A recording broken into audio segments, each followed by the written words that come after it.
महाराष्ट्राचे आराध्य दैवत छत्रपती शिवाजी महाराज यांना मानाचा मुजरा। त्याचप्रमाणे आज आपल्या वसईचं आणि पालघर जिल्ह्याचं जे विधानसभेचं निवडणूक लागलेली आहे आणि त्या निवडणुकीसाठी आपल्याला मार्गदर्शन करणारे आलेले आमचे भारतीय काँग्रेसचे राष्ट्रीय अध्यक्ष सन्माननीय खरगे साहेब, त्याचप्रमाणे शिवसेनेच्या नेत्या घोडे मॅडम आणि सर्वच आदरणीय व्यासपीठ, सर्व जमलेले माझे बंधू भगिनी कार्यकर्ते साहेबांना मी गाडीमध्ये येता येता आपल्या वसईची बरीच व्यथा सांगून टाकलेली आहे। त्याच्यामुळे जे काय वसईचं आपलं आज हुकुमशाहीचा हाल झालेला आहे, एक लोकल पार्टी साहेब इथे आमच्यावर राज्य करते आणि जे काय त्यांना इथे पाणी योजना असेल, रस्त्याची योजना असेल, त्या पूर्वी आपल्याला काँग्रेसचं राज्य असताना आपणच त्यांना दिलेलं आहे आणि त्याच्यावरती त्यांचं नाव लौकिक झालेलं आहे। पण साहेब, आपण त्यांना सपोर्ट केला जेव्हा जेव्हा आपण त्यांना सीट सोडल्या, पण त्यांनी आपल्याशी म्हणजे जे सहकार्य करायला पाहिजे होतं पण ते केलेलं नाही आहे आणि त्यामुळे आपली असलेली काँग्रेस या स्वातंत्र्यानंतर या वसई तालुक्यामध्ये ठाणे जिल्ह्यामध्ये 20 वर्ष सन्माननीय आमचे स्वर्गीय भाऊसाहेब वर्तक हे कॅबिनेट मिनिस्टर असायचे। त्यानंतर स्वर्गीय ताराबाई वर्तक या 5 वर्ष इथे राज्यमंत्री होत्या। त्यानंतर आपल्या काँग्रेसला कुठेतरी कमजोरी झाली आणि या प्रायव्हेट पार्टीला इथे जोर मिळाला आणि जे काही त्यांचं कार्य होतं, त्यांना पाणी योजना होत्या, त्यांच्या रोडच्या डेव्हलप होत्या, इलेक्ट्रिसिटी डेव्हलप होत्या, नागरीकरणच्या डेव्हलपमेंट होत्या, त्या काँग्रेसच्या सहकार्याने झालेला आहे। पण आपण त्याच्यामुळे बॅकफुटला गेलो आणि इथे काँग्रेसचं एक चांगलं स्वराज्य असताना सुद्धा आपण काँग्रेस इथे कमी दिसायला लागलो। पण आपली वसईची जनता ही काँग्रेसमय आहे आणि आता महाविकास आघाडीच्या नेतृत्वाखाली ही जोरदार परत उभारी यांनी घेतलेली आहे आणि साहेब 133 ची सीट आणि 920 सीट ही भरघोस मताने आपली निवडून येणार आहे। वसईच्या सीटवर तर विशेष आशीर्वाद आपल्याला दिसून येत आहेत। आमचे इथे सर्व भूमिपुत्र, मग आमचे इथे हिंदुत्व असेल, इथे आमचे कॅथलिक समाज असेल, इथे मुसलमान बांधव असेल आणि सर्व 12 बलुतेदार इथे काँग्रेसच्या पाठीमागे असून त्यांचा आशीर्वाद काँग्रेससाठी आहे आणि महाविकास आघाडीसाठी आहे। पण मागच्या वेळेला आपण सीट या लोकल सीट पक्षाला सोडली होती, त्यामुळे कुठेतरी आपलं बळ, आपलं नेतृत्व इथे दिसून आलं नाही।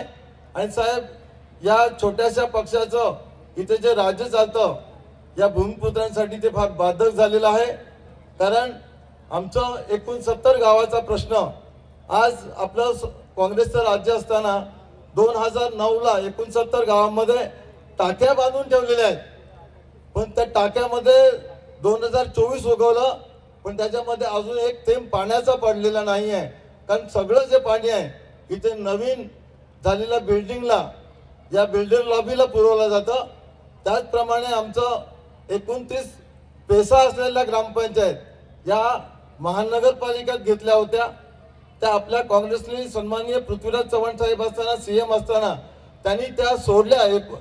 2011ला त्याचं नोटिफिकेशन काढून त्यांना मुक्त केलं, तरी पण यांनी स्टे घेऊन ती आजपर्यंत गावं अडकून ठेवली होती आणि त्याला हे गावांवरती जुलूम करण्याला त्यांना साथ देतं हे बीजेपी पक्ष देतं। त्याच्यामुळे आम्ही त्यांची लढाई हरलो नाही, आम्ही 12 वर्ष लढाई केली आणि या टायमाला आमची गावं मुक्त केलीत। तरी पण इकडचे जे आयुक्त आहेत ते आयुक्त जिल्हा परिषदेच्या ताब्यात ते देत नाही। याच्याकरता आमचे जिमी गोन्साल्विस असतील, आमचे परारी साहेब असतील, आमचे खानविलकर साहेब असतील, असे अनेक नेते आमच्या बरोबर आहेत, मनवेल तुस्कानू साहेब असतील, हे यांची आमची जिद्द सोडलेली नाही आणि त्या गावांना मुक्त केलेलं नाही। पण हे आयुक्त तरी पण त्यांची मनमानी करत आहेत।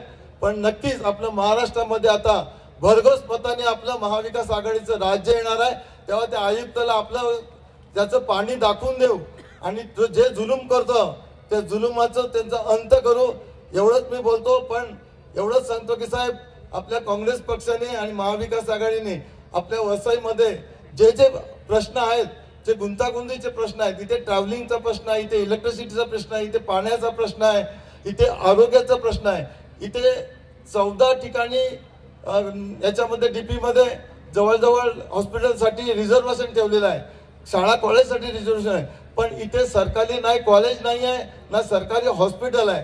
ही इथली व्यथा आहे. इथे एसटी चांगल्या प्रमाणे चालत होती तर एसटीचं पण 12 वाजवले आणि जी प्रायव्हेट इथे ट्रान्सपोर्ट चालू आहे ते सुद्धा कमजोर आहे. आता आपल्या केंद्रामधून 60 कोटी आणि 80 लाख इथे येऊन त्याचं पण बसेस अजून चालू नाही. फक्त 12 बसेस इथे आलेल्या आहेत, त्या सुद्धा 2 महिने उभ्या होत्या तर कंपाऊंड मध्ये त्यांच्या बॅटऱ्या चोरीला गेल्या. इतकं ढिलं प्रशासन या वसई तालुक्यामध्ये आहे.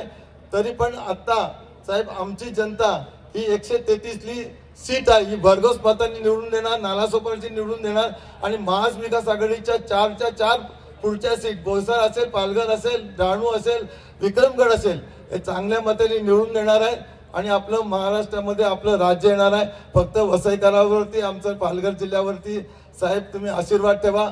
इथे आपल्याकडे खासदार नाही.